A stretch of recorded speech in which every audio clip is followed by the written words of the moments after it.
They obviously made a mistake. They obviously drafted a guy in the midst of their championship window. They drafted a player that I still think is going to be a franchise quarterback, but it's going to take time. And they don't have that time to invest. And they're not unwilling to make that investment of time right now. So what's the solution? You can just park them on your bench as the 2 or the 3. Then you've got this ongoing public debate that's gotten very acrimonious. It's gotten very ugly. You get people, hurling insults at one another. I kind of feel bad for Sam Darnold and Brock Purdy and Trey Lance, just from the standpoint of all these people with these agendas hurling all these insults back and forth at these guys. Why? Because they all happen to be 49er quarterbacks? I mean, it never made sense.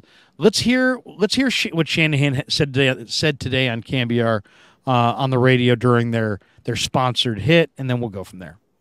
Do you have any expectations? Can you hear it or no? Yes. Do you have any expectations one way or the other whether he'll be here when you guys be a member of the 49ers when you guys play the Steelers? I'm really hoping so. I mean, this isn't a thing that we're giving up on Trey. This is more of how Brock played in his 7 games, and that was decided before the season started. And then how good Sam's looked. They both looked good. But we do have to make a decision here, and you only get so many reps at it, and we feel starting about 10 days ago, Sam really separated himself, and we got to keep it real in that way. But I feel very, very fortunate to have both of them here. I really hope when it's said and done that all 3 of these guys are here, and you never know when that's going to come up. We needed 4 guys last year. Doesn't happen much, but if we can have Trey as an option here, I would feel extremely happy about that. And I think the other quarterbacks in our room would, and I think our team would. Trey's a very well-liked guy, one of the better people I've been around, and I do think he's going to have a lot of success in this league. It's been a tough road for him because the times he has gotten an opportunity, he ended up getting hurt and missed that window. And now he's in this position, and we'll always try to do right for Trey. If there's a better situation that his heart's in and something like that, we're going to make sure not to do something that hurts him in that way. So that's stuff that I talked to him about this morning. That's stuff I'll talk to him about tonight and continue to talk to him about. But Trey knows how I feel about him, and I hope he ends up being able to be here, and that's the best thing for him. But we got to see what is the best thing from now until then. All right. So, I mean, he's leaving open the option of Trey playing for the 49ers. I mean, what's your read on that? My read on that is that, first of all, everybody can watch the same thing and have a different conclusion. It sounds like the 49ers' conclusion is that Sam's outplayed Trey. I would say that if that it's very even, that Trey has a higher ceiling and Sam has a higher floor. That Trey could be very, very good or very, very bad, where Sam doesn't have the ability to be as good, but he doesn't have the ability to be as bad. That's kind of what I see. I see Trey Lance as a raw, quarterback prospect who at times can look really good and needs reps, and the backup quarterback is most likely not going to get reps. And then I see Sam Darnold, who's played, 5 years in the NFL, and it hasn't looked very good. I thought Sam looked significantly better in the Raider game than Trey, but in this last game, I felt that Trey looked a little bit better than Sam. Now, when Haberman and Dickinson and I sat down, they didn't necessarily see it the same way. In fact, Guy seemed to think that Sam looked a little bit better than Trey in both games. So everybody's got a little different perspective on it. I'm sure the people that are pro Trey are going to come out and say, hey, well, Trey produced more points. Sam didn't produce as many points. And that is kind of the bottom line of offensive drives. But then there's also the ball's got to come out on time. There's a lot of nuances to playing the position. It's Kyle Shanahan is clearly a fan of Sam Darnold.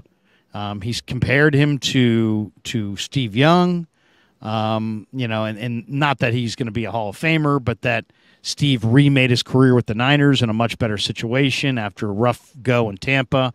At age 31, Steve came of age with the 49ers, and he's kind of drawing that same parallel between Darnold and Young. I just see, a player in Trey Lance that can be, at times can look really, really good. And there were times in training camp this summer where I felt like he looked like the best quarterback on the field. But it's not consistent. I mean, I was at his, yesterday's practice, and he threw a ball, to Ty Davis Price that wasn't more than 5-6 feet away from him, and it fired off his helmet and hands and was just such a rocket. And it's like that kind of a throw. Trey started yesterday 0 for 4, and all of the throws were hard and high, and the receiver didn't get a finger on him. So there's no doubt that Trey has all of the traits that you're looking for. That's why they drafted him. He's smart. He's athletic. Football's important to him. I think he's eventually going to get it. I think eventually he's going to become a franchise quarterback. But I also, I'm perfectly confident that he's not their best option right now to start, going back to February, when a lot of people were like, he should start over Brock Purdy. I mean, think about it. A lot of the people who, were pro Trey Lance were literally saying that he should start over Brock Purdy in February. Well, what have we seen this summer? The opposite. Brock's been way better than him. What have we seen so far in the preseason? Brock has been significantly better than him. The only real rhythm I've seen any 49er quarterback get into was this last drive, the beginning drive of the Denver game where Brock led him down the field.